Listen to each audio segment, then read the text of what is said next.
Ils étaient des milliers de fans d'Ellen DeGeneres au Centre Bell hier soir.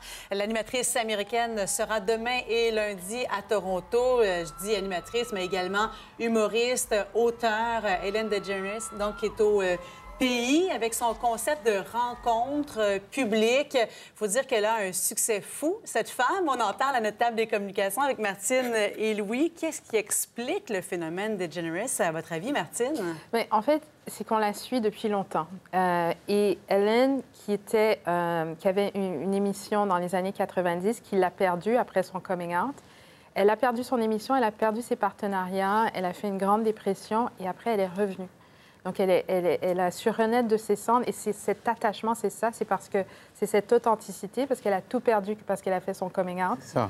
Donc, on la suit, on l'appuie à cause de ça et de voir son succès, évidemment, c'est magnifique parce qu'elle a su traverser cette période très difficile de sa vie. Elle a été ostracisée, puis après ça, mais en même temps, elle a commencé à être adulée à cause de ça. Et puis, le mot qui revient le plus souvent quand on parle d'Ellen DeGeneres, c'est le phénomène. C'est ce mot-là revient tout le temps. Il y a même un livre consacré à elle qui dit le phénomène. Et les gens parlent d'elle comme ça. Mais c'est quoi son je ne sais quoi, Louis? Bien, son je ne sais quoi. En fait, il y a un produit Ellen DeGeneres, c'est comme ça que je le dirais. Est-ce qu'on a tous un personnage public, ce genre de personnalité?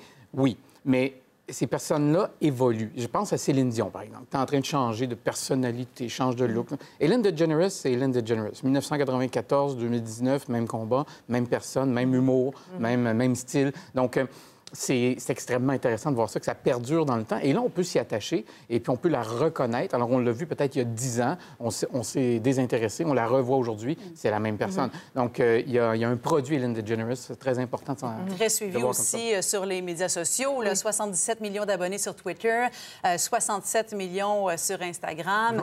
Forbes dit qu'elle gagne près de 90 millions de dollars américains par année. Oui, c'est vraiment une industrie. Puis on s'y attache et elle a atteint ce niveau où elle est connue que par son prénom, comme Ricardo, comme Oprah, par exemple. Donc, et c'est une preuve... Comme Renaud. Donc, c'est une preuve d'attachement. Et vous parliez de ses abonnés en ligne. Elle a créé une chaîne qui s'appelle EllenTube sur YouTube. Et il y a 30 millions d'abonnés et elle fait de la création de contenu.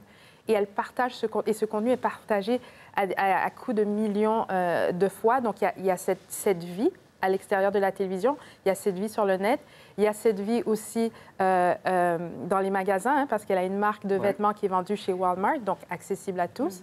Elle a une collection d'items de maison qu'on peut acheter ici chez Labbé. Donc, on la retrouve un peu partout. Il y a cette force aussi.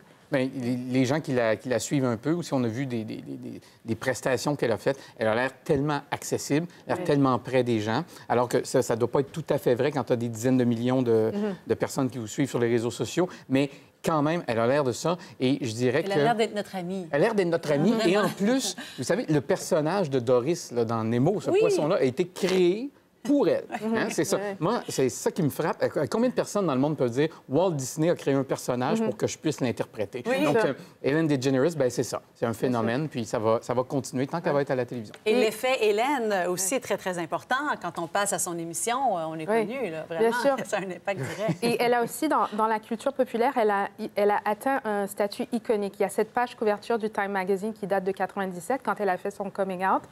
Et dans les palmarès des magazines qui ont eu le plus d'impact, cette page couverture est toujours au sommet.